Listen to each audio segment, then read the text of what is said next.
Howdy folks, Doc here with Last Best Tool, and Milwaukee has released a large version of their smaller, this was their 6-in-1, they call this a 7-in-1, I'll get to that, but their smaller kind of hybrid stripper plier here. Now this thing has almost a cult-like following, and I can easily see why. It's just a dialed-in tool. It's not elegant, it's not asymmetrical, and you know that I like, things like that because of the way my hand is asymmetrical, but it just functions well, holds up, does its job, no complaints, is affordable. This was always selling for around 20 bucks. And anyway, they've got this one now. I saw this at Home Depot for 20 bucks. Same price as this guy. This is a 7-in-1. It's got an additional feature. It's got a couple different features, actually. But so this is a huge plier, and I believe this is straight out of the Knipex playbook, because Knipex basically has two of these hybrid pliers that do things a little bit differently. As you can see in this one, we've got the individual stripping holes.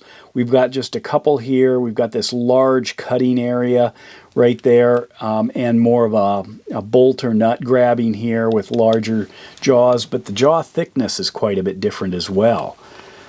So it has, almost the larger hybrid, kind of like Klein has a handful of these. I call them kind of lineman strippers, but this design is super functional. Well, Milwaukee basically created another plier. Yes, there's some overlap, but there's also not a lot of overlap. The tips are different. This has kind of the reaming edges on the kind of the sharp side of the blade here. You can see the tips are not only different in size, but in shape, the tapering there. This one is designed for individual stranded and solid stripping. In solid you got 8 to 18, and in stranded 10 to 20. Both of them cut 832 and 632 screws. Both of them have, you see that little loop there, that's designed for making a loop in wire, real functional, I guess. You just stick that in and bend the plier, and there you go. You made a loop. Now they did sneak in down here a crimper on this one, right in by the latch. This one does not have that. Both of them do have very similar latch there, so easy on, easy off. I have noticed this one, which I maybe designed, but you could actually, when you snip something, say this Romex here, it tends to lock up on its own. This is a little bit sharper, or it cuts the Romex a little bit easier compared to the Milwaukee. Here's the small one. Can easily get to 3-strand Romex, but as you can see, that maxes out the teeth here. A little bit of a pop there. This one, they have upped the size of the teeth, you can see, so stick that 3-strand Romex in there and there's plenty of room. Cuts it a lot easier.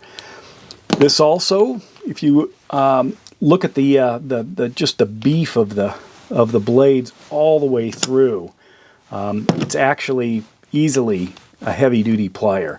There is no real reason you'd concern yourself with using a stripper. Like if you look at the snap-on one here, there's its functional jaw up front, but really this is more of a precision tool. This thing's got a lot of meat up in the front end, big heavy-duty jaws, and not quite as robotic, I guess, as this giant Ideal here. Similar here to the Klein, this kind of symmetrical hybrid tool. I really like this one. Just comes in super handy. Maybe it's going after that market. It does have a spring here. It's the same spring as far as I can tell, but this feels so smooth and balanced. I think Milwaukee should have used a larger spring here because it's anemic. In fact, here, look, if I stop it there, this actually does go further out. It will if you let it get a run at it, but if it doesn't, there isn't enough lift there. Whereas this one, it's almost maxed out. This one's old. I've had this for, gosh, a long time now. I think about it. Less than 10 years, but more than 5 years. I don't know. But anyway, as far as stripping, and cutting. It's wonderful. Real simple design. Feels good in the hand. Can grab this. Whoops, this is 12 here. Easily takes it off. I can easily make my loop, get back to work. As far as if you had to choose one or the other, it kind of depends on what you want with the tip. I like, you know, something like this. I guess I like the bigger tool. It just feels good in the hand. But this thing just is so handy. This goes everywhere. I've got a couple of these. And for the exact same price, I find that a little interesting, but sure, why not? This was easily worth 20 bucks, so this is absolutely worth 20 bucks. The Ideals, they were pushing more. These were in the 30s, I believe. This one pushes 40, as I recall.